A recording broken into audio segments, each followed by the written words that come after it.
शांति अपने दोनों बच्चों गुड्डू और गुड़िया को लेकर अपनी माँ के घर जा रही थी। गर्मियों की छुट्टियां शुरू हो गई थीं और उसके बच्चे हर साल की तरह अपनी नानी के घर जाने के लिए बहुत खुश थे।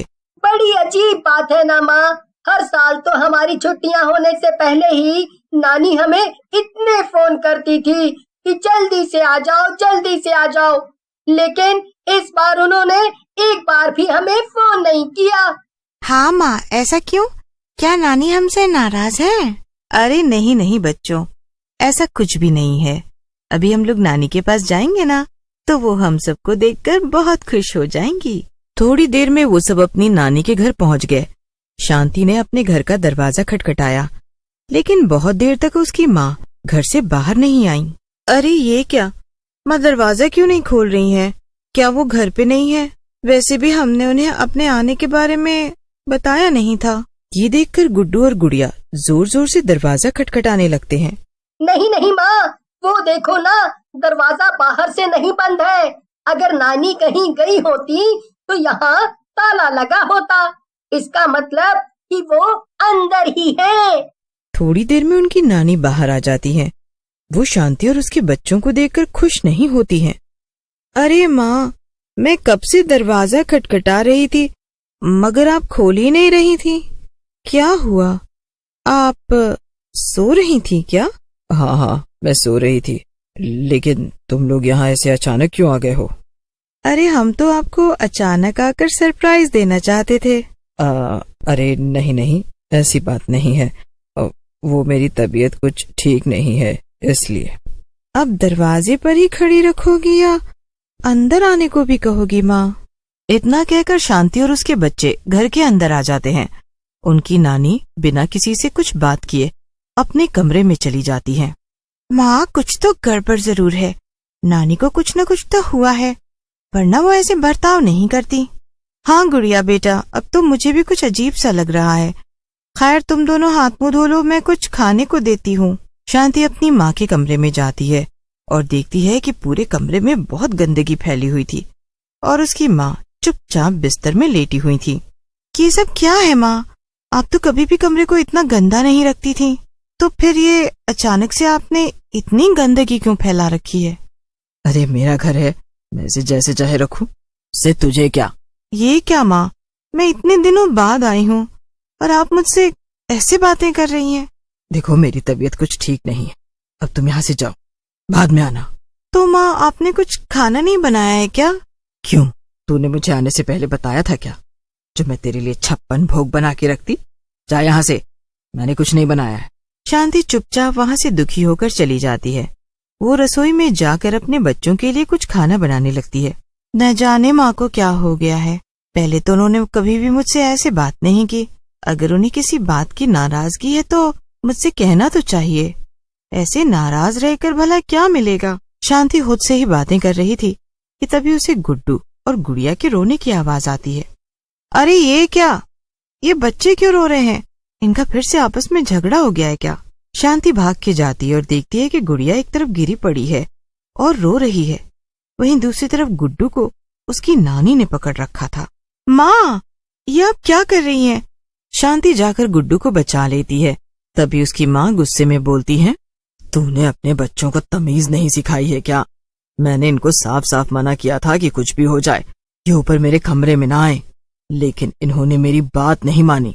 अरे माँ, तो वो तो बच्चे ही हैं ना, उनसे गलती हो गई, आप उन्हें ऐसे मार क्यों रही हैं? लेकिन मुझसे जबान मत लड़ा, ये मेरा घर है और जो मैं कहूंगी वो ही सबको मानना होगा। इसलिए अब अगर किसी ने भी मेरा कहा नहीं माना तो उसकी खैर नहीं। इतना कहकर शांति की माँ गुस्से में वापस अपने कमरे में चली गई। शांति और उसके बच्चे ये सब देखकर बहुत परेशान थे। माँ, मुझे यहाँ नहीं रहना है, चलो हम वापस अपने घर चलते हैं। हाँ माँ, यहाँ से चलो। नहीं बच्चों, ऐसे नहीं बोलते। नानी माँ तुम दोनों से बहुत प्यार करती है ना, तो क्या वो तुम पे थोड़ा सा गुस्सा भी नहीं कर सकती?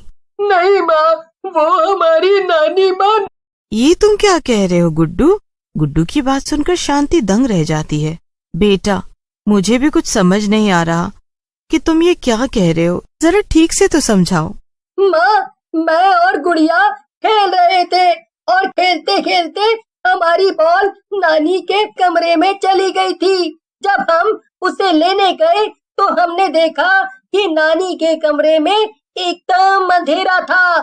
फिर गुड़िया ने कमरे की लाइट जला दी और नानी वहाँ नहीं थी। क्या? तो फिर कहाँ थी? माँ, नानी की जगह कमरे में एक डरावनी सी चुड़ैल थी और वो छत की दीवार पर उल्टी लटक रही थी। क्या? हाँ माँ, और फिर हम दोनों वहाँ से चिल्लाकर भागे, लेकिन तभी कमरे से नानी बाहर आ गई और वो हमें मारने लगी। माँ, हमें पूरा यकीन है कि वो हमारी नानी नहीं है। बच्चों, अगर तुम दोनों सच कह रहे हो तो तुम्हें यहाँ नहीं रुकना चाहिए। यहीं पास में तुम्हारी बरखा आंटी का घर है ना, मैं तुम दोनों को वहाँ छोड़ाती हूँ।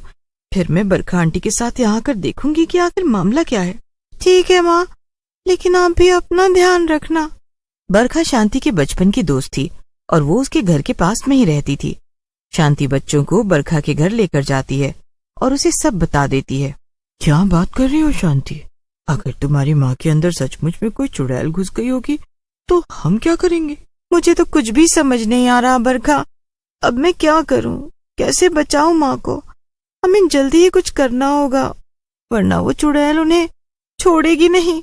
तभी बरखा का पति शांति से कहता है, शांति, वैसे मेरे हिसाब से हमें तुम्हारी माँ पर कुछ समय नजर रखनी चाहिए। शायद इससे हमें पता चल जाए कि वो चुड़ैल तुम्हारी माँ से क्या चाहती है। ऐसे हम वहाँ सीधे जाएंगे तो चुड़ैल हमें देख लेगी और हमें पता भी नहीं चल पाएगा कि वो क्या चाहती है। ठीक है, फिर चलो चलते हैं। बरखा, तुझे याद है ना कि मेरे घर के पीछे में खुफिया दरवाजा है जिससे हम आसानी से घर के अंदर जा सकते हैं और माँ को पता भी नहीं चलेगा। हाँ, याद है ना, जब भी हम देर तक पार्टी करके घर लौटते थे तब तो उसी दरवाजे से अंदर जाती थी ताकि आंटी को पता ना चल सके। हाँ, अब जल्दी से चलते हैं बरखा, ये हंसी मजाक करने का वक्त नहीं है। मुझे माँ की बहुत चिंता हो रही है, उनकी जान खतरे में है। शांति और बरखा शांति के घर चले जाते हैं। शांति फुसफुसाते हुए बरखा से कहती है, चलो बरखा, ऊपर चलते हैं माँ के कमरे में। हाँ, ठीक है, चलो, मगर बिल्कुल भी शोर मत करना। हमें चुपचाप जाकर पता करना पड़ेगा कि आखिर वहाँ हो क्या रहा है। वो दोनों अपनी माँ के कमरे तक पहुँचती हैं और तभी उन्हें कुछ आवाजें सुनाई देती हैं।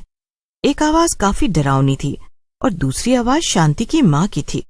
तुम्हें तो मेरा शरीर चाहिए था ना, तो ले लो, मगर तुम मेरे बच्चों को नहीं मार सकती। तुम बार बार उन्हें क्यों नुकसान पहुंचा रही हो?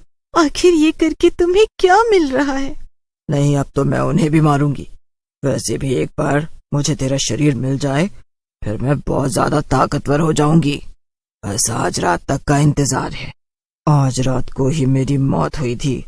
अगर आज रात को ठीक उसी समय मैं तुझे मार दूं और तेरा शरीर ले लूं, फिर मुझसे ज्यादा ताकतवर और कोई चुड़ैल नहीं होगी। जैसे ही शांति ये सुनती है वो दरवाजा खोलकर अंदर पहुंच जाती है और अपनी माँ को रोक लेती है।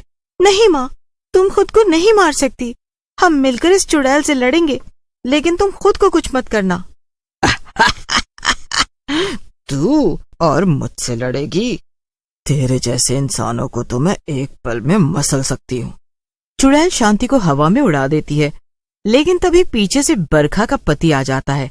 उसके हाथ में एक बड़ा सा डंडा था। वो उस डंडे के सहारे चुड़ैल को जोर जोर से मारने लगता है। थोड़ी ही देर में बरखा का पति चुड़ैल को इतना मारता है कि वो वहां से भाग जाती है। ऐसा करने से शांति और उसकी माँ उस चुड़ैल के चंगुल से आजाद हो जाती हैं।